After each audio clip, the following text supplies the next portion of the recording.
South Point Casino has plenty of attractions for the whole family. Catch a movie. Our 16-screen movie theater includes 2 XD Extreme screens for the ultimate in viewing, sound, and luxury.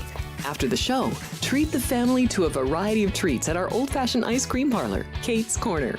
We scoop up a variety of creamy concoctions, including smoothies, hand-dipped cones, milkshakes, malts, sodas, and sundaes. At Kate's, there's something for everyone. And if you still got time to spare, our bowling center might be right up your alley.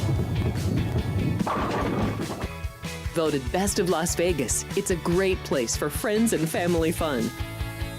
64 lanes, a pro shop, snack bar, and arcade. And while the kids are bowling, you can play slots and sip on a drink in the Alley Cat Lounge while overlooking the lanes. For our more serious and professional bowlers, the South Point is also home to a separate tournament bowling plaza. Heading to Las Vegas to catch the action at Allegiant Stadium? Skip the traffic and the sky-high room rates of the Strip. Book your stay at the South Point Hotel, Casino, and Spa. The South Point is located just 7 miles away from the stadium, and it's a quick trip up the freeway, making it an affordable rideshare or taxi ride. And don't worry about getting here when you land in Vegas. We offer a convenient airport shuttle to get your getaway off to a stress-free start. Shuttles are also available on Raider game days for a small fee. So whether you're rooting for your team or seeing your favorite band in concert at Allegiant Stadium, South Point Hotel, Casino, and Spa is your ticket to all the excitement. Looking to bet smarter?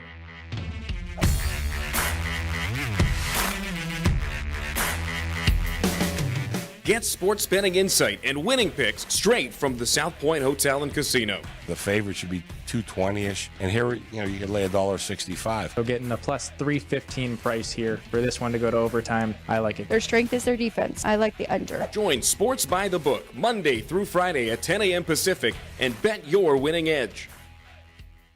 Get ready for the most massive madness party in Las Vegas. Join us March 19th through the 21st right here at the South Point Hotel and Casino. It's 3 straight days of massive video screens, massive food and drink specials, massive access to betting windows and kiosks.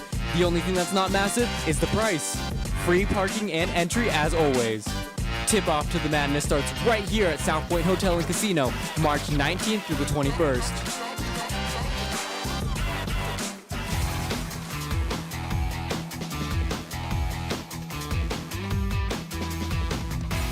Just 2 weeks away from that most massive party here at the South Point. Cannot wait for it. The madness continues as we have conference tournaments underway right now, and we'll get to that here on Sports by the Book. You can find us 5 days a week. We are live from the South Point Hotel and Casino. 2 weeks away. I can't wait. A lot to get to today, though. It should be a fun show. We'll see if Dwayne Colucci checks in with us, sportsbook manager up at the resort at Summerlin. And then at the second half, we are going to have Ryan Wallace joining us, radio host for VGK Insider Show. A lot to talk about in NHL. Trade deadline tomorrow and a lot of moves happening today. So we'll get to all of that. Plus, full slate of hockey, full slate of college basketball, including those conference tournament games. So let's get right into it. I'm Alex White alongside Ryan McCormick. Ryan, how are you doing this Thursday? Can you believe it? 2 weeks away from that first big weekend of the NCAA tournament. Yeah. Well, we'll go to the whiteboard and I'll be up 0-5. But DJ Moore was traded from the Bears this morning to the Buffalo Bills, plus a 5th-round pick in order to get a 2nd-round pick back. So I get that it's a cap casualty. Not exactly happy about that one, but we are... we'll see how it turns out for the Bears. I do think that it ends up being last year was going to be the year to take everybody's surprise, and now we have a lot coming our way. So we'll see how it goes. But anyway, we got a whole lot of hockey to talk about today. And your whiteboard did okay yesterday, right? 4-3, so barely above water here. A couple stinkers, really bad. Minnesota didn't really show up. Kind of a bad handicap on my part because Indiana has so much to play for compared to the Gophers. Old Dominion was right there. They lost by 4. We got 2 points with them. LaSalle, Fordham flew over that total, so that was a bad one. 3 winners though on the hardwood. Arkansas had covered against Texas. Miami, Florida got it done, and Stanford as well against Notre Dame. So those three, and then somehow, some way, the Blues and the Kraken stayed under that 6 for me. So 4-3 overall, Ryan, but we're hoping to do a little bit better, getting some more ROI, some more plus money here. What about you?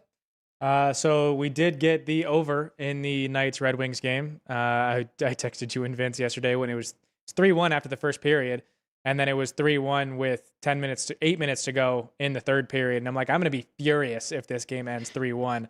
The Knights end up pulling off the comeback, forced it to go to overtime. So it would have been good to take the draw there in that one. But they win it in overtime there. Seattle and St. Louis did not go to overtime. The Islanders and the Ducks did not go to overtime. The Ducks showed up in that game after not showing up against the Avalanche. But then the Hurricanes did give us a positive day, as it was a plus unit play, as they take down SMU on the road. So Carolina is officially the 4 seed in the ACC tournament starting next week. So yeah, all in all, a okay day on the whiteboard. But we can talk about the recap trends brought to you by the South Point Sportsbook, looking at the closing numbers of all these games in the NBA, college basketball, Major League Baseball, spring training games, and the NHL games yesterday. So NBA favorites in 6 games went 4-2 straight up, just 1-5 against the spread, though. Totals were 3-3. The 2 favorites to lose outright would be the Boston Celtics at home against the Charlotte Hornets. The Celtics were 6.5-point favorites, and they lose by 29, 118-89. So the Hornets have pulled off several big upsets this year. I believe they've beaten the last 3 NBA champions by double digits so far this season. So look out for the Hornets. I know somebody was talking about getting a good price on them earlier this year. The Milwaukee Bucks also lose as a 1-point favorite at home to the Atlanta Hawks, 131-113. So the only favorite to cover would be the Clippers at home against the Pacers as an 11.5-point home favorite. They win by 23, 130-107. Talking about men's college basketball in 40 games, as one did get postponed to today. 28-12 straight up, 22-18 against the spread. Totals were 19-21, 19 overs, 21 unders there. And the only big underdog to win outright, the underdog of at least $3 on the money line, would be Colorado State, pulling off the upset for Joey B, getting a plus 330 price on the road at New Mexico, 82-74. Going to the 5 NHL games and 5 Major League Baseball games in spring training. NHL favorites were 2-3 straight up. 2 puck lines were covered, and those were by the 2 favorites there. No reverse puck lines in the NHL yesterday.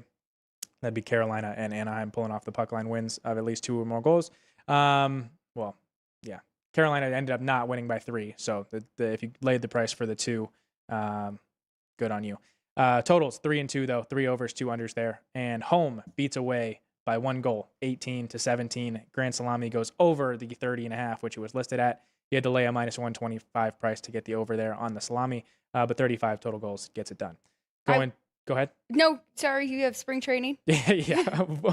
Favorites 1-4. Another great day to bet moneyline underdogs in spring training. All 5 games had a run line covered. The only favorite to win outright also covered the puck line there. So 4 reverse puck line or run lines in Major League Baseball spring training. Totals were also 1-4. The only favorite to win would be the San Francisco Giants against the Seattle Mariners. They were also the only game to go over the total as they had 13 total runs scored. So 9-4 game, 9-4 win for the Giants as a minus 160 money line favorite. We're going to be doing that puck line, run line for a little bit, but we'll get back to it with baseball. I will say I thought that was a shocking upset by Colorado State, and I know that they are a good program, but really the Mountain West is kind of hurting themselves more than helping themselves. I read from Nevada Sportsnet that this will be the first time that a regular season champion from the Mountain West has 5 conference losses. San Diego State, New Mexico right now tied for the 2 seed, and they have 6 each. I know they added Grand Canyon, so that kind of throws a wrench into it. Another very competitive team, but I don't know, Ryan. It's looking more like just the champion from the Mountain West Conference tournament is going to be in the NCAA tournament. Let's hope it's the Rebels. One of the hottest teams right now, playing some really good basketball to sweep Utah State. in the regular season. Big overtime win against their in-state rivalries last Saturday. So we'll see. But man, Colorado State over New Mexico yesterday. That one really shocked me. I know they've won a ton in a row, but I mean, just looking at the competition, didn't think that they were going to be able to take care of business against New Mexico at New Mexico in Albuquerque, but they got it done. So good on you if you had that points or money line there. All right, well, as I mentioned, some hockey games to get to today as well as college basketball. There's a lot of Conference USA that kind of made my list that I want to talk through. Don't feel too great about any of them, but also, Ryan, a little bit of your alma mater. We'll talk a little SUU and some of that conference as well, and maybe some conference tournament games. Not many jumped out, but let's check in with Dwayne before we get to all of that and see how things are going up at his property. So, Sean and Drew Dog, if we could take a 1-minute break here, check in with Dwayne, make sure he's ready to go, and we'll be right back.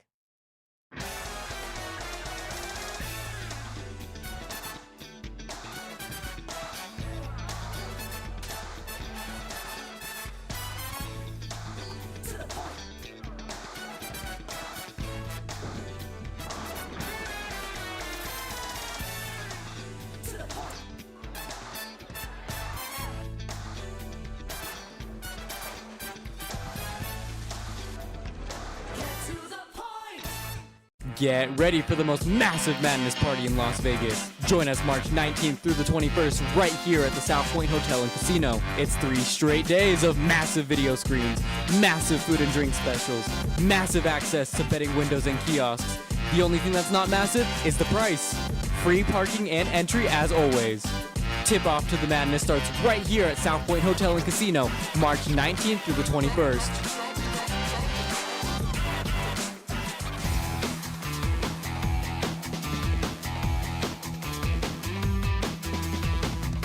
Welcome back, everybody. This is Sports by the Book. We are live from the South Point Hotel and Casino.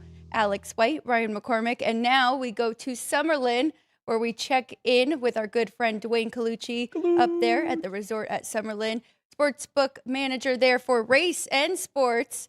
Dwayne, you had a big week this week. How did it all turn out? And how was it with Derek England showing up? Oh, it was great. We had a Vegas Golden Night viewing party. Chance was here. Derek England was here. The Vivas were here. We had the ribbon cutting ceremony earlier on that morning, and it was just crazy from the get-go, and just a great, great time. Good to see a lot of new faces signing up for the Caesar Sports and Resort at Summerlin mobile app, and just a really good time and a good feel and a changing of the guard. And definitely we're taking it all in stride and soaking it all in here at the Resort at Summerlin. We restructured the room a little bit, had some more comfortable couch seating and luxury seating, and it's going to be great leading into March Madness. So definitely stop by and join us at the Resort at Summerlin into the Kentucky Derby. It's just going to be a crazy, crazy busy time. Conference tournaments are starting today, and just going to carry on now. March Madness takes over. That's why it's called March Madness. And you got the World Baseball Classic too. A lot of things to bet on, and the extended Caesars betting platform and menu is just incredible. So you have to check out that mobile app. There's so many options, so many different sports, European sports, a lot of soccer on there, a lot of in-game wagering, and it's just really a great affiliation now with the Resort at Summerlin and Caesar Sports. Well, I'll start right there with our local hockey team here, the Vegas Golden Knights, who we'll hear more about later in the show with Ryan Wallace.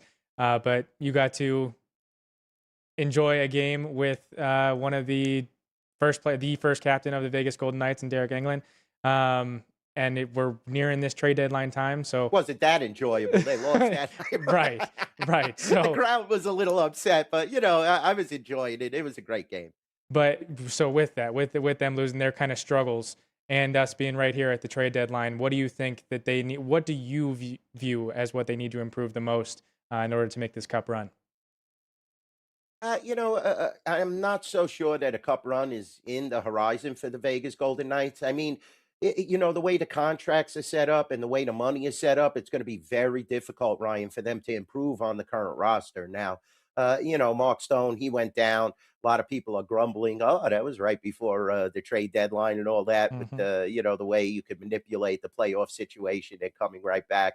So, we'll see if he goes on IR or what. But, Carter Hart is hurt right now. So that definitely puts, a little jolt into your butt that, Akira Schmidt and Aiden Hill have to really step up. They're going to need more from Jack Eichel, obviously need more from Mitch Marner.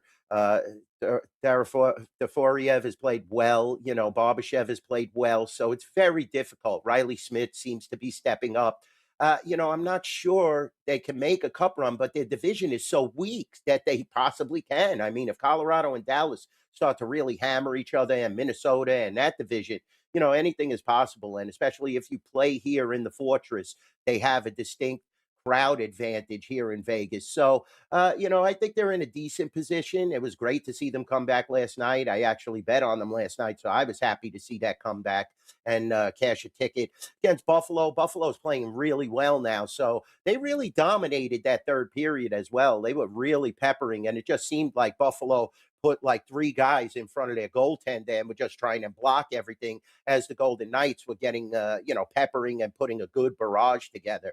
But, until we see the Kings, Anaheim, these teams really step up, and Anaheim has been playing better again, but the Vegas Golden Knights are probably going to win that division, and they have a chance because you're in the playoffs, and when you're in the Stanley Cup playoffs, every team that makes the playoffs has a chance at that cup. So, I don't think there's much. You're not going to see many trades. That's what I'm trying to say. But, if they could just stay healthy, no more injuries, they could be okay. Dwayne, I know we'll get to a few games tonight, but looking at tomorrow's schedule, it is stacked. We have Colorado going to Dallas. We also have VGK hosting Minnesota Wild, Edmonton, and Carolina. A lot of really great games. Do you think because we have this condensed schedule, I mean, these are just going to be intensified and almost get into playoff hockey in March here? Yeah, it's hard to make that jump, Alex, and they want to be, perceiving that they're playing playoff hockey now in March, but making that jump from the Olympics and that break, and that travel, you saw many players sat out that first game that was, travel to Italy. Some of the goaltenders, they have a little rust on them. You could definitely tell that. So I believe that a lot of teams want to elevate their level. You're seeing Colorado and Dallas, obviously, Dallas especially, elevate their level, but you don't want to peak too soon as well. You have to save a little something in the tank. This is the NHL playoffs. This is not, that you're approaching. This is not just where you could rest back on your laurels, play a lot of backup goaltenders and rest your goaltending. You have to make decisions. I mean, I saw Colorado, I believe they, uh, got Nick Waugh today, so that'll definitely help them a little bit. But he's not the superstar power that you're looking at on the trade block. I mean, Florida is claiming that they're going to be sellers, but I know Bobrovsky has no trade clauses, even though he's a free agent. It'll be interesting to see if they shop him, but I still think Florida could make a late rush. But time is running out. You start to fall way behind, and it's very difficult for teams like the Devils and Florida when you see how many points you're behind. Teams like Tampa Bay, Buffalo's peaking right now, Detroit peaking, Montreal is, in a little rut, but that's that goaltending that I keep telling you guys about. I mean, Dobish, they thought was the answer because Montebo wasn't playing good, and he got lit up by Macklin Celebrini and San Jose, which, they fell behind. You see, they have firepower to come back, but you can't be falling behind in these games. Boston has started to win games as well as you look at this Eastern Conference. So you want to play at playoff level hockey, but you also have to have something left in the tank. But it's hard to gauge, Alex. I definitely think that some of these teams want to make that push now, like you pointed out, as opposed to waiting until the last second and time runs out. Well, you kind of led me to it. I do want to ask about your team, that specific team in the wild card spot on the East. They're in the middle of their California trip. They played in San Jose. They have a back-to-back starting tomorrow in Anaheim and then LA. What are your kind of hopes and what do you think of the Habs going to do the same thing, the Stanley Cup push? They got to make a lot of, improvements defensively. Their offense is unbelievable. I mean, the power play is very strong, but they have to stop making mistakes in their own end. and giving up soft goals. And, Dobish is terrible with the puck when you look at him. I mean, he was passing it right to San Jose and giving up easy goals, whereas San Jose was getting marquee goaltending on the other side. You could say Montreal outplayed San Jose in that game outside of the mistakes, but that's a part of the game. You can't keep making mistakes. They need defensive help, Ryan. They definitely have to forecheck a little better. Slavkovsky, he was so great in the Olympics, and I didn't think he was doing such a good job since they've returned from the Olympic break. So, he needs to step up his level of play. Nick Suzuki as well, shoot the puck. You see that late in that game, I know the coaching staff was telling Ivan Demidov to shoot the puck, and you see what happens. The kid is lethal. I mean, he scored a thread the needle goal, got them right back into the game. And, you have to let the puck go. Lane Hudson has to control the puck. He has to quarterback the offense as well as the defense. And then they could definitely make the wild card. And, the goaltending is always, what's suspect there. And that's why you're hearing rumors in Montreal about Bennington, maybe even Bobrovsky, but it's hard to see Florida trading to Montreal, who has owned them over the last 3 years. So, Montreal could definitely make some noise, but they have to rectify the turning over the puck in their own end and the defense. Dwayne, just want to ask you, and then we are up against it today, and we appreciate all of your time too, even when it is short and sweet. But do you still have Tampa Bay? I mean, the odds right now say it should be Tampa Bay and Colorado, or are you liking somebody else that could make a deep run? Tell you, Alex, anybody can make a deep run, but Tampa really, when Coop is the coach, he's just a great, great coach. I know you love Dallas, and Dallas is riding high now. So, they just have to level out, maintain. This is a huge game tonight. Let's see how the measuring stick goes. Colorado's been in front the whole season. Maybe Dallas could turn the tables here. You look at these odds in the Central. I mean, there's massive value at 15-1 on Dallas. Look at that. And even Minnesota. So if Colorado suffers a couple of injuries or the goaltending suffers a few setbacks, anything is possible. I still have my tickets on Montreal to win the Atlantic. So we'll see. Only a few points behind. Tampa's leveled out as well. You figured that they would have came strong out of the break, but they've been losing games. Yeah. Buffalo's outplaying them.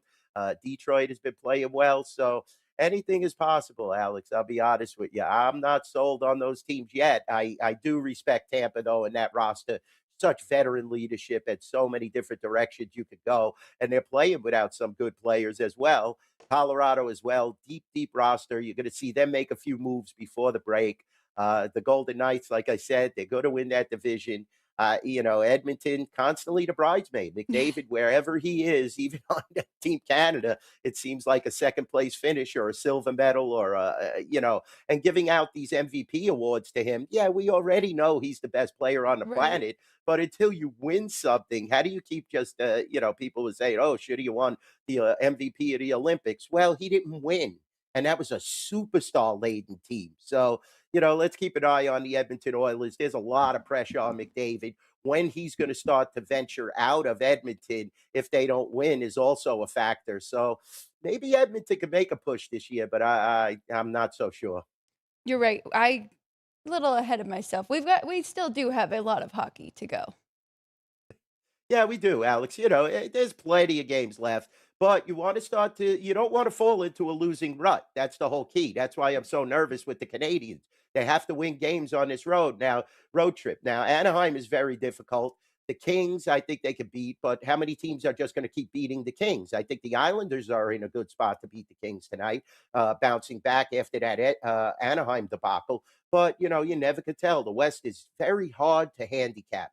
And you saw that Panarin was a good acquisition, but they are also missing, other players. And it's just not a singular game anymore.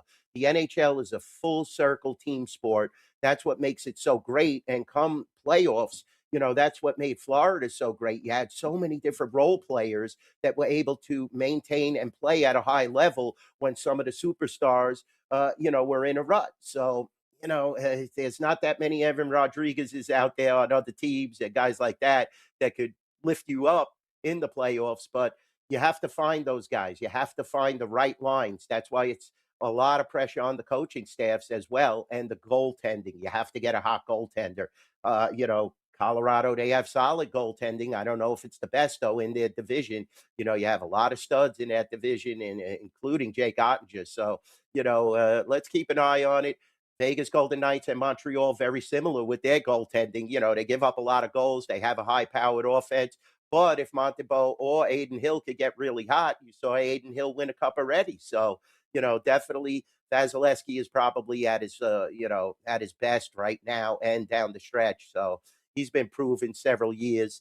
It's going to be tough. You see these odds. I think there's a little overvalue on some of these teams, and we'll see how it plays out going into the playoffs. All right, DC, we'll go from pucks to the ponies, as you did give out a winning pick yesterday over on Race Day Las Vegas. Our viewers are It's looking about for time, right? What do you got today? I tell you the truth, I was looking a little at Gulfstream today. To be honest with you, I like the one horse in the fifth race at Gulfstream. I'm giving you out a little chalk here, though. It's Rohan, Crichton, and Irad Ortiz, the best rider in the country, in my opinion. You're getting only 7-5, but this horse definitely off the claim, stepping up slightly, should be able to wire the field. He's breaking from the rail, 5.5 furlongs at Gulfstream. The one horse in the fifth race, Irad, wire to wire. Let's cash a ticket. And let me tell you, a cold exacta in that race. I like the 1-6. So if we could cash with this 7-5 favorite, let's bet an exacta with the 6-2, 1-6 in the fifth race at Gulfstream. Name of the horse, Slew Diva, Rohan Crichton, and Irad Ortiz. Excellent, Dwayne. Thank you so much. We appreciate you. We'll see you again, not next week, but 2 weeks from now. We'll be checking in, and we'll find a good time before the tournament. So I know everybody's going to be very busy, but make sure you go visit Dwayne up at the resort at Summerlin. I know a lot of people in the chat already have jumped in last week, signed up, and got that good bonus deal going on. So, Dwayne. Still going through March Madness, too. Very Thanks good. for fitting me in, guys. Yeah, through March Madness, $350 bonus. Just sign up for the mobile app. It's really cool, and it's easy to do. You could do it at home. Just make your initial deposit at the resort at Summerlin, and when you're logging in, use the promo code Summerlin. Very good. Okay, there he is, Dwayne Colucci, everyone. All right, well, because we do have Gone Racing coming up after us at noon, and we have Ryan Wallace joining us in 15 minutes. Ryan, we've got to kind of quickly go through our hockey leans and likes, and then I do see some requests for numbers for certain basketball games, so we'll make sure we get through all of that as well. And then, we'll get Ryan Wallace in here and try and get it all done in 60 to 70 minutes here today. But so going through hockey kind of quickly here. Okay. All right, we'll get it started in Madison Square Garden, where the Maple Leafs are on the road against the Rangers. Rangers a -125 home favorite, as the Leafs are really struggling. Plus 105 for that Leafs money line, and a 6 is the total with 110 both ways. Again, really crazy with the scheduling coming back from the Olympics here, because Toronto has lost 5 straight. The Rangers 1 and 2, so they did have that big win over Pittsburgh mixed in there. But really, I mean, it's kind of the lesser of two evils. I don't want to do anything in this spot, Ryan. I've got the Rangers -120 and the total 6.5 under. So a little bit of a lean there to an overplay, but did not circle this one. Anything for you? It would be a look to the over based on the back-to-back numbers. Toronto is now in the second of a back-to-back, and they are 7-3 to the over in the second of those back-to-backs. They were also now 7-4 to the over in the first of a back-to-back. But with how they are struggling offensively, and really not really know what the Rangers are at home this year, this will end up being a stay away. But I do lean to that over as well. Yeah, 3-4. So 4 goals against is Toronto's median number on the road in general. So it's a pretty strong trend there for the second of a back-to-back, 7-2 to the over. All right, we'll go over to Columbus, where the Panthers are on the road. We have a pick'em game here, -110 on the money lines both ways, and 6.5 the total, same price. I've got Columbus, small favorite, -120 here, so 10-point difference from the book. I do have a 6.5 over -125. It looks like they did scratch Bobrovsky, where I thought, because this is the first of a back-to-back, I thought he was playing today. Uh-oh. So, yeah. I'm going to stay away unless you tell me anything about Florida on the first of back-to-backs. First of back-to-backs, the Florida Panthers are 7-2 on the money line and 7-2 to the over. Wow. But with the news that Bob was scratched, and we're right here at the trade deadline. Uh-oh. I don't know if I want to say scratch. It was just yesterday. It was probable, Okay. kind of projected, and then today, now, Tarasov is confirmed. So I don't know if we count that, but It's the second of 3 meetings this year between these two, and the first meeting was a 7-6 final in overtime in Florida. So obviously a ton of offensive potential. The Panthers need to get things right. The Blue Jackets are feeling good. So don't necessarily want to need 7. So won't be playing the total, but it would be a lean there. and it will be Jet Greaves and not Merzlinka. So that kind of helps with some goals as well. Yeah. Okay. So a lean to the over for both of us there. All right, going to Florida, where the Mammoth are on the road as a road favorite, -125, +105 for the Flyers. Total is 6 with a 120 to the under. I've got 6 under, and I have got the Flyers -105 at home. So kind of a good look here for Philadelphia. Getting a plus price at home. Utah 2-2. The Flyers are actually 3-1 since the break. 2 overtime wins though, and that's a team that you want to get to a shootout, right? So yeah, it's a look at the Flyers here at the plus price, but I don't know if I'm going to jump in. So I would be looking at the same thing because we know that the Mammoth are on the list of teams to not bet. So yeah, getting a possible plus price with the home team there, +105. It is a look to the Flyers, although it is the second of 2 meetings. The Mammoth did win 5-4 in overtime back in Utah. So this could be, there are 8 games on the slate, and 5 of them are either in the second, or excuse me, there is 6 games of the 8 that are in the second meeting of the year, and 5 of those 6 have gone to overtime in the first. So this is one of those, could be a possible look to an overtime price there.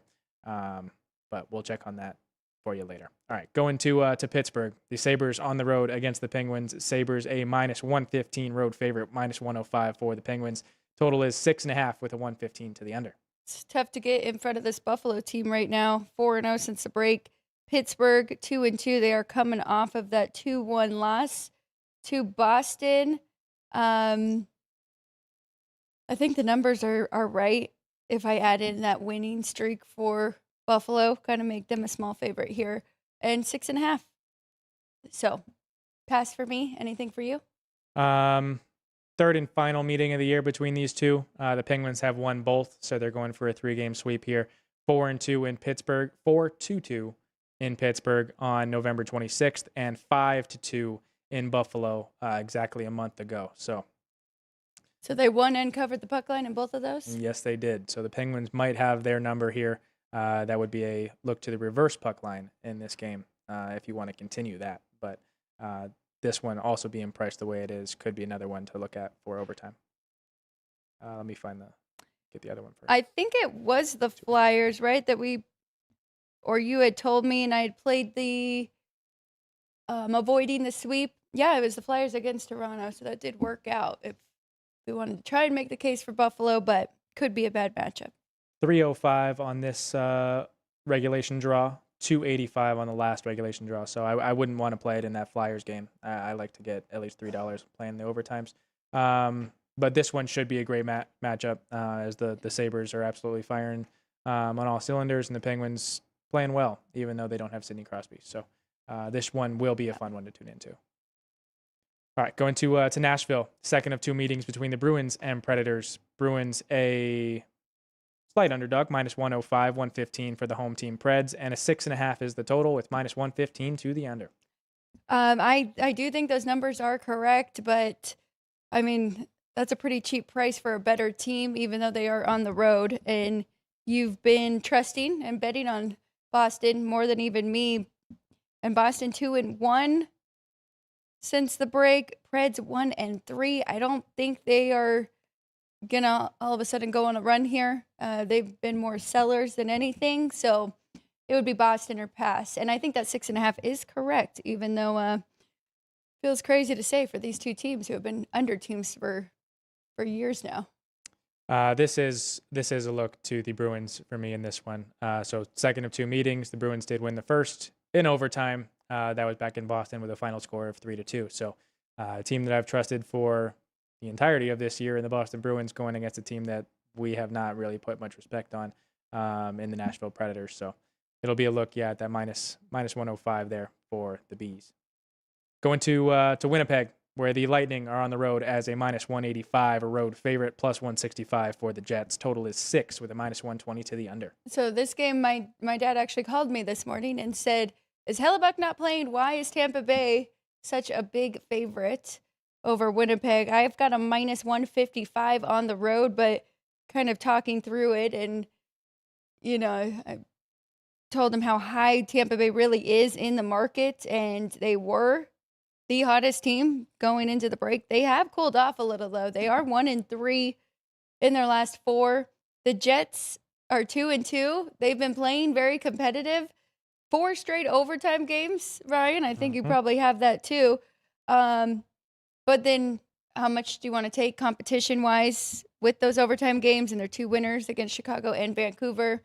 So it's tough, but I do think that is a little too high here. Plus 1.5, you got to lay minus 160 though. So if you're going to take a shot, I would just say take a little shot on Winnipeg. But do you think this is a get-right spot for the Lightning? I would like to think so, but it is the second of a 4-game road trip. They will have a back-to-back in the last half of this road trip. Back-to-back. They will be going to Toronto and Buffalo on Saturday and Sunday.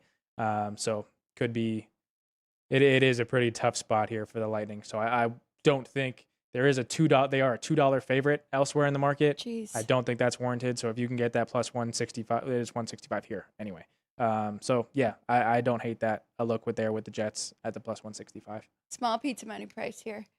And I mean, really listening to VGK in their post game yesterday, just talking about some of the guys hadn't been home in a month, where, they skipped a game and then just met them on the road. So some of them are just kind of getting through this road trip, trying to go home and reset. Not a great spot for Tampa. All right, we'll go to a Canadian battle here. Ottawa on the road at Calgary as a 165 road favorite for the Sens, plus 145 for the Flames. Total is 5.5 with 115 to the over. All right, I do have it 6, so maybe we could get some goals here. Is it going to be Ullmark?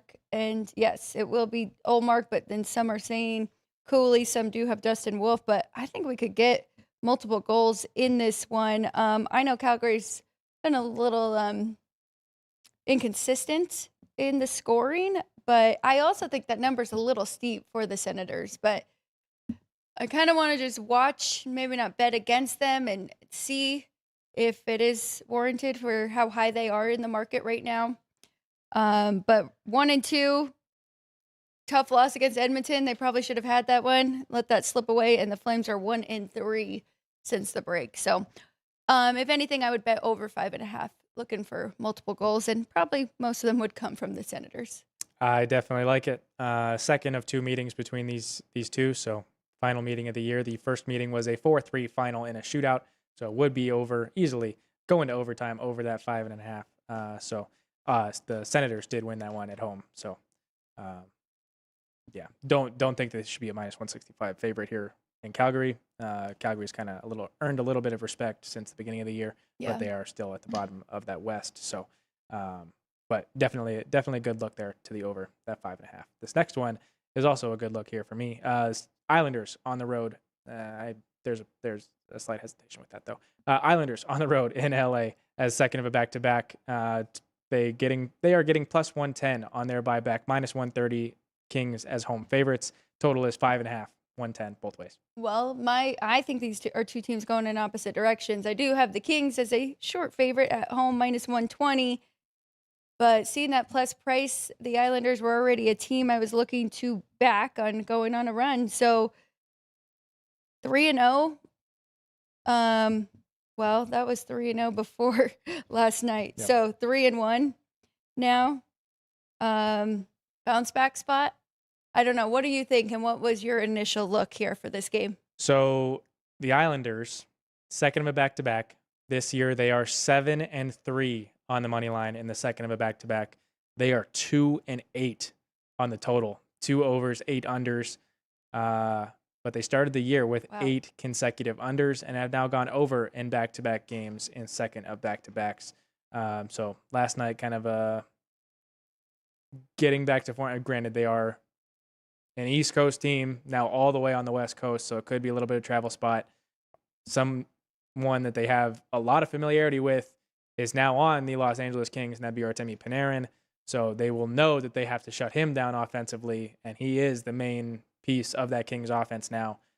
So that is the kind of hesitation with the over, but we are getting a 5.5. So you need 6. I think I'll be okay doing it. Although the 2 goalies are pretty good this year.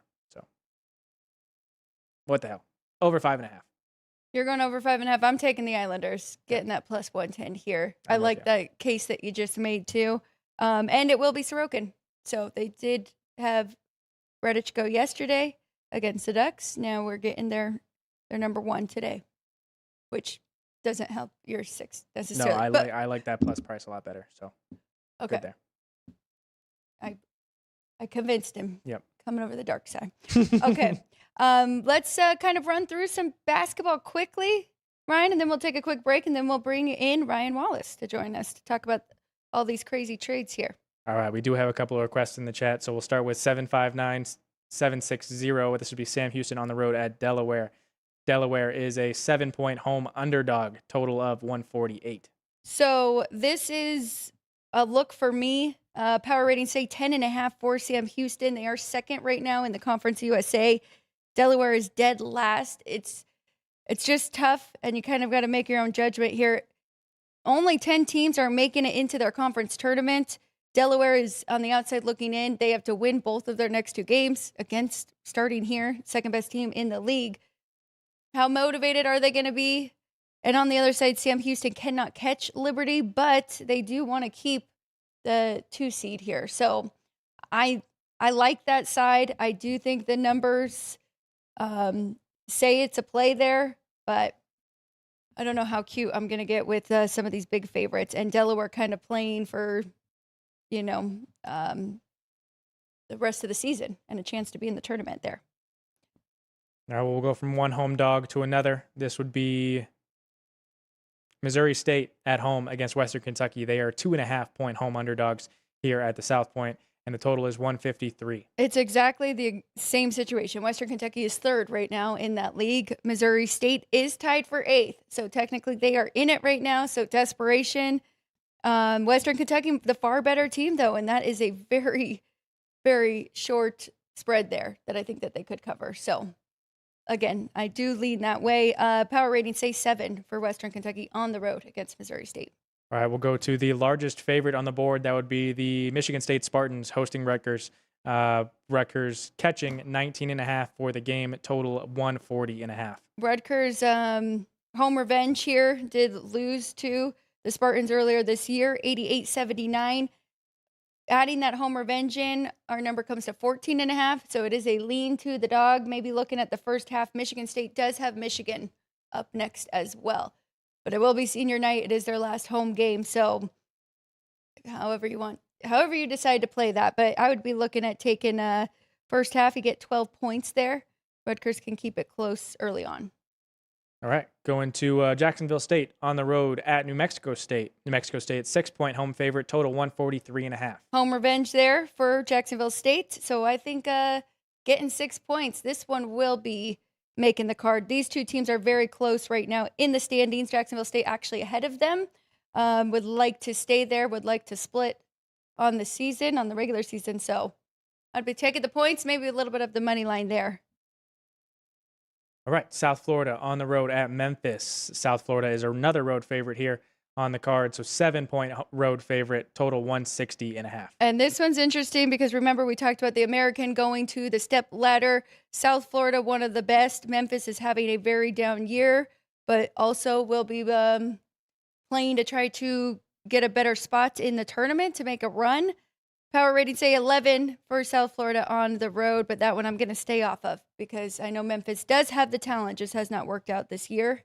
So I'm going to pass, but I would just be careful taking the points there with Memphis too. Okay. And then First of two requests for our guy Attila here. 781-782 Kennesaw State on the road at UTEP as a road favorite are the Owls. 2.5 and 147.5 is the total. So no revenge in this one. Kennesaw State won the first matchup. No, this is the first one this year. So very interesting. But we've got 6 here for the favorite on the road and a much higher total. So if anything, it would be a play on the over. 159 is our total. Okay. Going to conference tournament over in the Summit League. This will be the final one tipping off tonight in the Summit League. This is South Dakota State at St. Thomas. These are in Sioux Falls, but St. Thomas 5-point home favorite, total of 148.5. Okay, last but not least, this is a play here, laying the points with the Tommies. I think they get it done. South Dakota State does have home revenge, but even with that being added in, we still think South Thomas should be a double-digit favorite here. So St. Thomas -6, going with it. Okay. If you have any other requests, let us know. We'll try and hit them at the end of the show, but let's take a quick break so we can bring in our guest, Ryan, the hockey guy, Ryan Wallace, who does cover VGK, I'm sorry. And we're going to talk all things trade deadline here on Sports by the Book when we get back. Looking to bet smarter?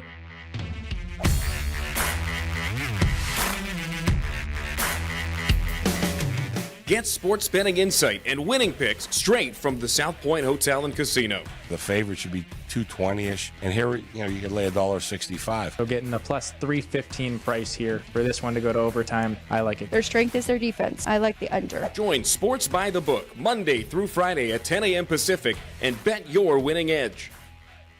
Get ready for the most massive madness party in Las Vegas. Join us March 19th through the 21st right here at the South Point Hotel and Casino. It's 3 straight days of massive video screens, massive food and drink specials, massive access to betting windows and kiosks. The only thing that's not massive is the price. Free parking and entry as always. Tip-off to the madness starts right here at South Point Hotel and Casino, March 19th through the 21st.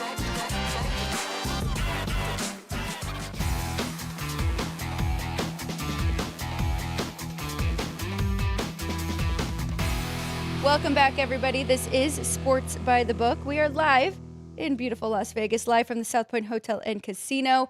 Joining myself and Ryan McCormick, now we have Ryan, the hockey guy, radio host for VGK Insider Show, Golden Knights pre and post game on Fox Sports LV.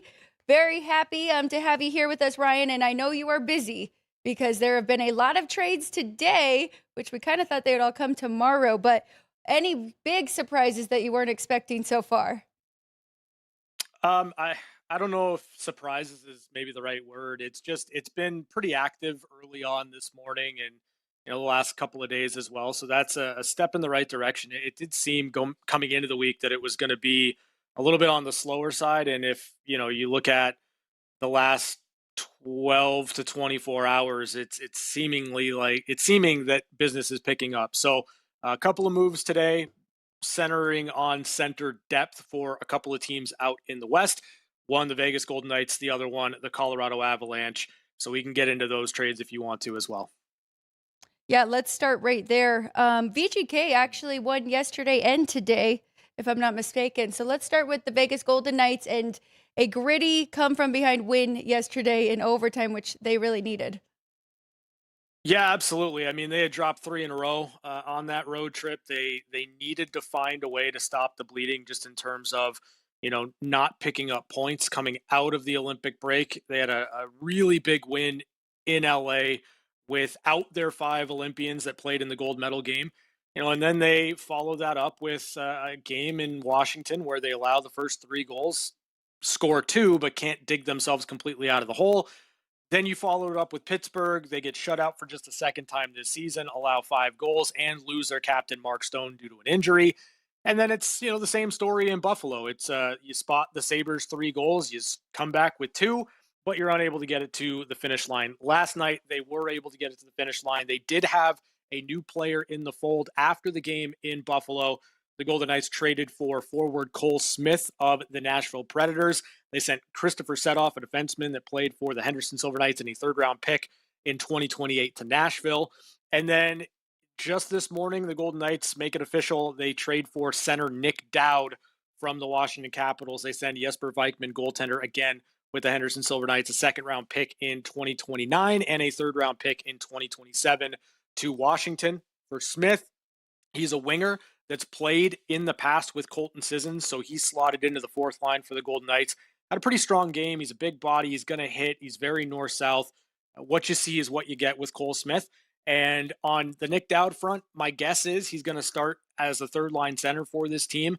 How you kind of move things around with the lineup, it remains to be seen. But I think for the Golden Knights right now, they'll have 4 true centers in the lineup for the first time in a long time. And that's something they haven't had with the injuries to William Karlsson and Brett Howden this season. So with that Dowd move, it also looks like they put Mark Stone on IR. So what more can we expect on him coming back this season, or some other moves that can be made in order to make up the difference? Yeah, so on Mark Stone, it's kind of wait and see at this point, right? Because IR is not the same as LTIR for Mark Stone. He's likely going to miss the next couple of games for the Golden Knights. But as far as an update in terms of injury, we don't have one. He's day-to-day upper body. That's all we know. The Golden Knights are not going to skate today. I'm expecting they'll have a morning skate tomorrow ahead of their game against the Minnesota Wild. So we'll probably get a better update on how long Mark might be out or what that timeline looks like. But the fact of the matter is, I don't know that the Golden Knights are going to look to find a replacement for Mark Stone. Braden Bowman, who was called up earlier this season when Mark Stone went down with the upper body injury early in the year, has done a tremendous job in the opportunities that he's had to kind of fill that role. I don't know that the Golden Knights are done, but I don't think that there's going to be a big swing or anything like that tips the scales. They're looking at depth, and I think that that's kind of the MO for this trade deadline. I want to ask you about some goalie names here and some big ones. 2 former Stanley Cup winners here, and I'll start with the biggest, back-to-back, with Sergei Bobrovsky. Do you think that someone's going to try and make a trade with Florida to get goalie Bob? I don't know why you wouldn't, right? Like, if you're a team that's on the fence, if you're a team that, is just trying to solidify things as best you can, I don't know why you would turn away from the opportunity of bringing in a Vezina guy, a 2-time Stanley Cup champion, someone that can really change the dynamic for you. Have questions in goal. Like, the obvious choice to me, and I don't know they do it, but because they need money to make it happen, but the Edmonton Oilers are a team that comes front of mind when it comes to goaltending issues. They made the trade earlier this season, moving Stuart Skinnerberg, bringing in Tristan Jarry, and that has worked out basically how we all expected it to. Stuart, Skinner are virtually identical. And when you have goaltenders that can get really hot or really cold, and you need to win games by scoring 5, 6, 7 goals, it doesn't work out this time of year. So if I'm looking at it from that perspective, if I'm the Edmonton Oilers, I don't know how you do it again because they don't have the money to do it, but that would be the top of my target list if I were Edmonton looking for a goalie. But again, I don't think they can do it. They also do not have a first-round pick in 27 or could possibly be 28, as they've double-dipped now with Chicago. Stan Bowman acquiring guys that he brought to Chicago as the Blackhawks GM, but now bringing them to Edmonton as the Oilers GM. So what do those depth pieces kind of add to that roster if Edmonton is going to make this push, and can they do it without acquiring a goalie to be the top team in this West? Yeah, I mean, the reality is I really like Connor Murphy, and I really like Jason Dickinson. Like, they're 2 players that the Edmonton Oilers, quite frankly, don't have. They've got a legitimate shut down, strong in his own zone defenseman in Murphy, and they bring in a centerman in Jason Dickinson, who is a legitimate defense first, shut it down center iceman. And that's going to alleviate some of the harder minutes for, say, Connor McDavid, Leon Draisaitl, Ryan Nugent-Hopkins. So I think in terms of addressing the needs beyond goaltending, it's been a pretty good deadline for for Stan Bowman. Now, the fact of the matter is, you got to go out there and get it done. And for a team that has been pretty inconsistent all year long, that's going to be the big challenge. You've got to integrate these guys. You've got to get them going in the right direction.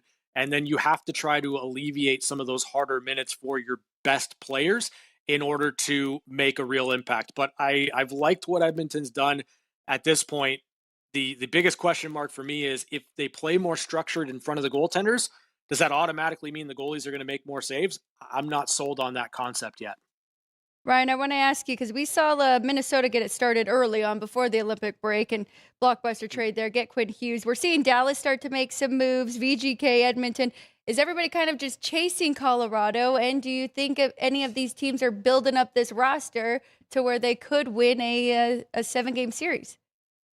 You know, it's funny because the Colorado Avalanche made a bit of a splash today, too, because they bring in former Golden Knight center iceman Nicholas Waugh from the Toronto Maple Leafs. In response, the Avalanche send a conditional first-round pick in 2027 and a conditional fifth-round pick in 2026 back to Toronto. But, you know, to me, Colorado's been tremendous all year long. And now they add more center depth. They add a player in Nick Waugh who has not had a great season in Toronto, but in a depth role in different scenarios with really good teams, he's been tremendous, a key cog in the machine for the Golden Knights when they won the Stanley Cup. So as much as Minnesota has added in bringing in Quinn Hughes, as much as Dallas is kind of trying to improve their roster by bringing in a guy like Tyler Myers, I still think that everything in the Western Conference goes through the Colorado Avalanche, and they just added a pretty big piece in Nick Waugh to do so. Well, we talked a lot about the West, and I know you cover the team here and in Vegas and that plays in the Western Conference, but what are you looking for out of the Eastern Conference? You know, it's kind of interesting. Like the Buffalo Sabres, they tried to acquire defenseman Colton Parayko from the St. Louis Blues. They've been linked at various times to another Blues player in center Robert Thomas. And I just wonder if you're the Buffalo Sabres, you haven't made the playoffs in 14 years. You're right behind the Tampa Bay Lightning as the second best team in the Atlantic Division. It really does look like the two-time defending Stanley Cup champion Florida Panthers are not going to make the playoffs. There's a lot of new blood in the playoff picture this year. If I'm Buffalo, I either look at this team and say they've been probably the best team in hockey since middle of December, and they're going to make the playoffs. Do you mess with that chemistry, or do you try to supplement, understanding that it's pretty wide open right now in the Eastern Conference? I think Buffalo is an interesting team to keep your eye on because I think I think it's significant what they do add, and I think it's done not just for the Buffalo Sabres to make the playoffs and feel good about themselves. I think it's done with the intention of winning a couple of rounds and maybe even trying for a Stanley Cup. Not the first to say to watch Buffalo. We actually had Eddie Olczyk on, and he said he thought they could make a nice little run here. Ryan, what about the other division there in the East? And can Carolina make some moves and finally get over the hump? They are the analytic darlings that just can't make a run in the playoffs. Yeah, I mean they've had a Florida Panther problem, right? And so that might be the biggest win for the Carolina Hurricanes and their endeavor to win a Stanley Cup is that the Florida Panthers just might not be there. As far as Carolina goes, like they're a team that swings big, right? Like last year, what did they do? They went out, they traded for Mikko Rantanen.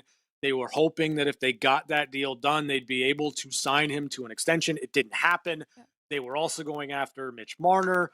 When they didn't get the sense that they could sign Mikko Rantanen, they flip them for pieces that really do work. Logan Stankoven's been fantastic for them as well. But I would expect that Carolina tries to do something. Yeah, I just mentioned Robert Thomas. That's a center iceman that I think would look really good with the Carolina Hurricanes. Vincent Trocheck is a name out there that I think makes some sense if Trocheck is willing to go there. And then like, I don't think this is legitimately going to happen because I think that, unless you're going to the Vancouver Canucks and you're saying, look, it hasn't worked with Elias Pettersson, but we'll just take that contract off your hands. And unless Vancouver's willing to do that, I don't see a trade happening there. But Pettersson and Carolina, that's been a link for a while now. I wonder if the Carolina Hurricanes swing big. But to be honest, I look at them as one of the favorites in the East simply because the Florida Panthers aren't there. Well, looking at the odds-on favorite in the East is the Tampa Bay Lightning. What do you kind of think that they do here at this deadline? Yeah, I mean, if I'm Tampa, I don't know that you need to do too much, right? Like, this is a team that has tremendous veteran leadership. Kucherov has been on another level. You've got a really strong team, and I don't look at the Tampa Bay Lightning as having many, if any, holes. Like, they're strong on the blue line. They're really good up front. They're still, set in goal. I don't know that Tampa Bay has to do too much. Maybe depth here and there. But outside of that, I don't think it's going to be a big swing for the Tampa Bay Lightning. Ryan, any big names we should keep an eye on? I know you just gave us a couple too, and I like that you did remind us that Carolina does swing big. But anybody else keep an eye on the next 48 hours? Yeah, I mean, like the idea of Jordan Binnington being traded has been floated out there. That's a pretty big name. Again, I don't know which teams are going to take a chance on Jordan Binnington, but we'll see. As mentioned, Colton Parayko's name's been out there. There was a deal on the table that he wouldn't waive his no-move clause for to Buffalo. Robert Thomas is another name that's been out there. So I just wonder if that collection of players, seemingly the Blues, are pretty motivated to move things out. And then, when it comes to Nashville, they've been able to move a couple of pieces, as we talked about. Cole Smith and Michael McCarron, they both have been out. So if the Predators make a decision to kind of shop around their veteran players, if they're able to convince Steven Stamkos to waive, his no move clause, and he's open to the idea of a trade, that would be a big chip in play between now and tomorrow. There is another guy that is not being talked about on the trade rumor market at all, and I don't think should be. Well, actually, I take that with a grain of salt. He does have a no movement clause. He's the captain for Team USA. It looks like things are kind of going bad in Toronto for Auston Matthews. Not saying that he'll be moved in the next 2 days, but what do you think that future kind of looks like for him as a Maple Leaf? Well, I think the future's pretty bleak in Toronto. Like, this is a team that has clearly missed Mitch Marner more than they might have anticipated they would miss Mitch Marner. John Tavares suddenly seems very, very, very old.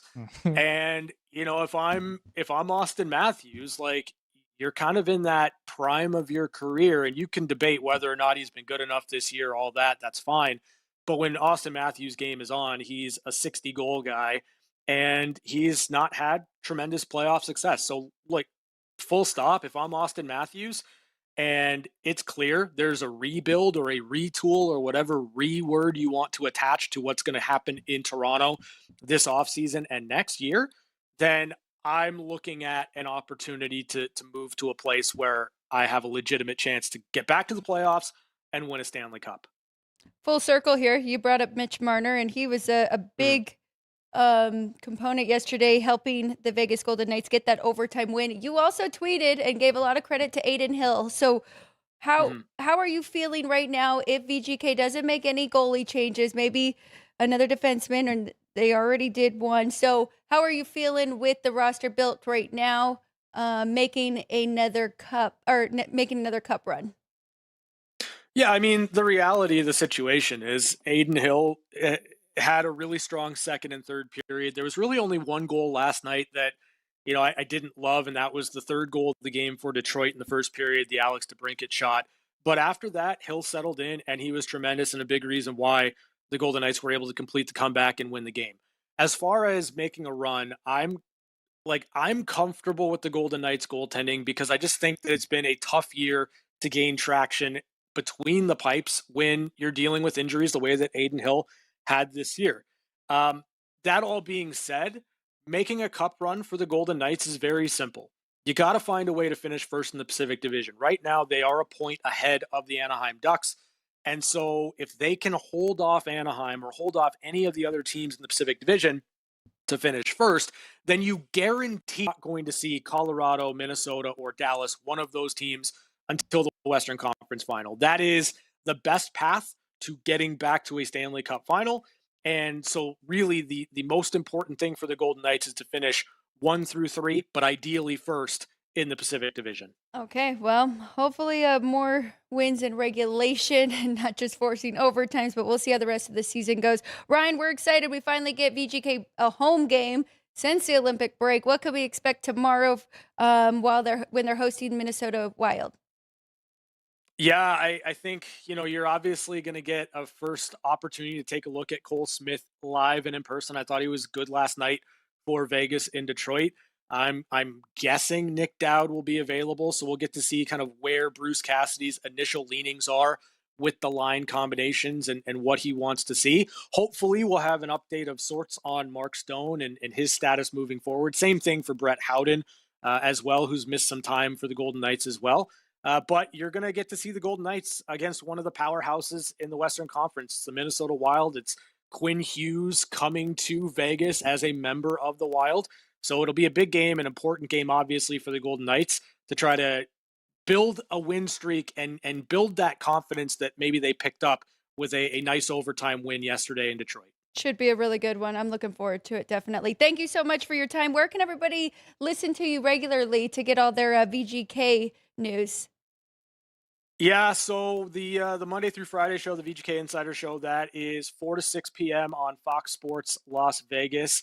So you can go to our app, lvsportsnetwork.com, to stream there. It's also on 94.7 FM and 1340 AM locally here in Vegas. And then every game, pregame, intermission, and postgame show, same details, same spot there. Follow me on Twitter or X, I guess, at Ryan Hockey Guy, and that's pretty much it. We appreciate you so much. It was really fun getting to chat with you. There you have it. Follow him on X at Ryan Hockey Guy. And yeah, make sure you guys listen to all of those VGK Insider shows. They do a fantastic job. All right, Ryan, enjoy the rest of the season. We'll catch up with you soon. All right, appreciate it. Thank you. Thank you, Ryan. Okay, now for Ryan and I, before we get out of here, we've got to do our best bets. And did we have a poll question or a trivia today? We did have both. We also have a post over on our YouTube post, so we can go check that one out as well. But for today's poll that we wanted the viewers' thoughts on was another World Baseball Classic thing for you guys today. So playing favorites, which of the top 4 favorites in the World Baseball Classic do you want to take the price on? So we gave you the 4 favorites, which would be the United States, Japan, the Dominican Republic, and Venezuela. And Venezuela got no love from the chat, and neither did the DR. United States, got 63% of the vote, and Japan, 38% of the vote. So 63% of the chat going with the even money price there with our boys in blue, and then 38% of the chat taking the plus 350 here with Japan. Ryan, does it make you nervous how many runs they scored in their 2 exhibition games for the U.S.? I shouldn't say nervous. If we were going to bet against them? Yes, bet for the value purposes. So I think I'm just going to stay away and root for them. But yeah. I will be doing the same. I will be rooting for the United States to win gold, to basically prove to the world that we run all sports except for maybe soccer. But I do like, Lou did say, though, if you want to get one of those tickets, they'll be there in the final game, right? True. And then you could hedge off of it and take some USA. But yeah, Lou was looking at that. Yeah, plus 350. I think he said as high as 390 there on Japan, and fully expects them to be the team that will be on the other side of the championship. So getting a plus 350 or 390 on that money line now was a good look there for Lou as yesterday's guest. So going to our trivia, which was also a World Baseball Classic thing for you guys today. We went with a true or false question for you guys today. So in the case of extra innings, currently in the World Baseball Classic rules, in the case of extra innings, current World Baseball Classic rules stipulate that the team at bat automatically starts with a runner on both first and second, setting up a possible triple play. That was a true or false, and the answer of your ticker trivia presented by City Light Shine would be false. as the current WBC rules stipulate that, in line with Major League Baseball rules for extra innings, the team at bat automatically starts with the runner on second base only. Prior to 2023, WBC rules did in fact stipulate that a runner would automatically be positioned at both first and second base for a team at bat, specifically starting in the 11th inning. So, Ticker Trivia presented by City Light Shine. Your answer would be false on that WBC question. And for also anyone out there, that runner on second base is not called a ghost runner, as they are legitimately out there on second base. So I know the man that we in-house want to hear that will not hear it, but yeah, not a ghost runner there on second. Very good. Okay.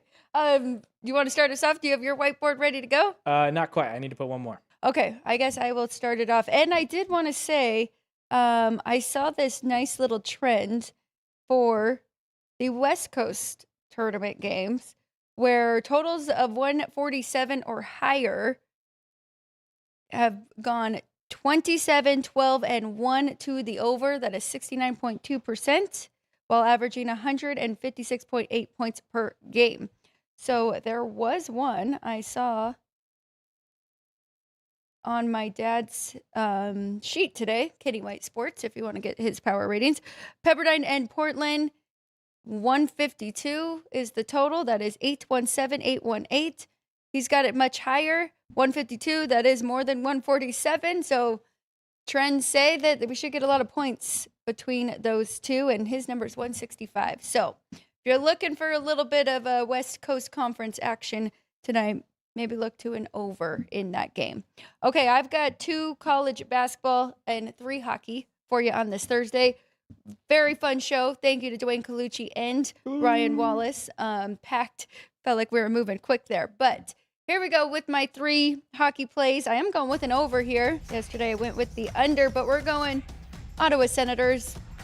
I wish I had like their goals per game the last 3 or 4, because they have been scoring a lot. So taking a chance on them and Calgary to put up a few as well. Over 5.5 between those two. Going with the Flyers at home. I do like to back this team, especially at home hosting Utah. I think that plus 105 is worth it. And then a road team here. We're going with the New York Islanders on the road, plus 110 to get the win.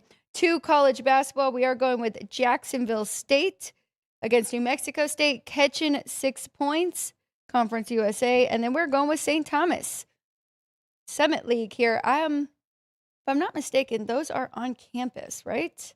I might need to double check that. But Summit League, both home teams for the tournament are far better. St. Thomas, second right now in the league. I think they can get this done and cover that number. So, against South Dakota State. That is it for me. 3 hockey, 2 basketball. Now we'll send it over to Ryan McCormick for his. So mine is a little out of order there, because I did mix in an NBA play today. So, yeah, we'll start with the top of the board. The Bruins on the road, minus 105 in Nashville. The Islanders getting plus 115 on their money line on the road in Los Angeles. The other hockey game is the one on the bottom. That would be the Flyers. There is a 110 available here in town, so going with the best price available, plus the 110 on the Flyers money line, hosting the Utah Mammoth. And then the NBA play is a 2-leg parlay, both home teams, going with the Rockets money line against the Warriors and the Nuggets money line against the Lakers. So fading the Los Angeles teams twice today. But that's a minus 110 on those 2 chalk teams tied up.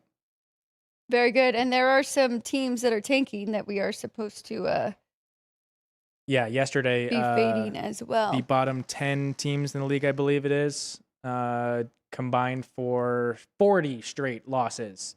But yeah, bottom third of the league doing their best to tank and not be competitive in these games. Today, looking at the Mavericks, the Nets, the Bulls, and the Kings as potential teams to fade. Okay, that's it for us on a Thursday, 11/11. You can go ahead and make a wish before we get out of here. And then in 50 minutes or less, we have Gone Racing with Brendan Gone and Jeff Motley on South Point Studio YouTube page and Gone Racing. So make sure and check that out. Ryan, what do we think? Reddit going for 4 in a row? Yeah, Reddit going for 4 in a row. That show will also be live today. So you can go to that Gone Racing YouTube page and watch that show live, as the previous episodes have been recorded and uploaded after the fact. But you can watch and chime in the live chat for that one to give your thoughts on the good picks that they give out, because everyone was up on units last week. Yes. So I'm looking forward to that. And the pit crew, mostly Ann, they're feeling good going into this weekend. So make sure you tune in. Some good value there. Okay, that's it for us today. We'll be back tomorrow with everybody's favorite here at the South Point. Vinny Maiulo joins us tomorrow. It'll be nice to catch up with him. Like I said, 2 weeks away from the big party here at the South Point, the most massive madness party in Vegas, March 19th through the 21st, Exhibit Hall. Plenty of seating, screens, free parking, all that good ready stuff. for the most massive. So there it is. Please make sure and come join us 2 weeks from today, starting on Thursday. But we got to get out of here. We got to let everybody prep and get ready for the next show. We will be back tomorrow. Thank you to the crew. Sorry, Sean, I made you play that. Sean and Jerry, Vince, and Drew Dog, Ryan McCormick. I'm Alex White. We'll be back tomorrow. As always, thank you to DC and Ryan, the hockey guy. Good luck, everybody in the chat. Sorry we didn't really get to check in with you. Vince is keeping track. We'll catch up tomorrow where we have plenty of time. Good luck. We'll see you again. Happy Thursday, and we'll see you tomorrow.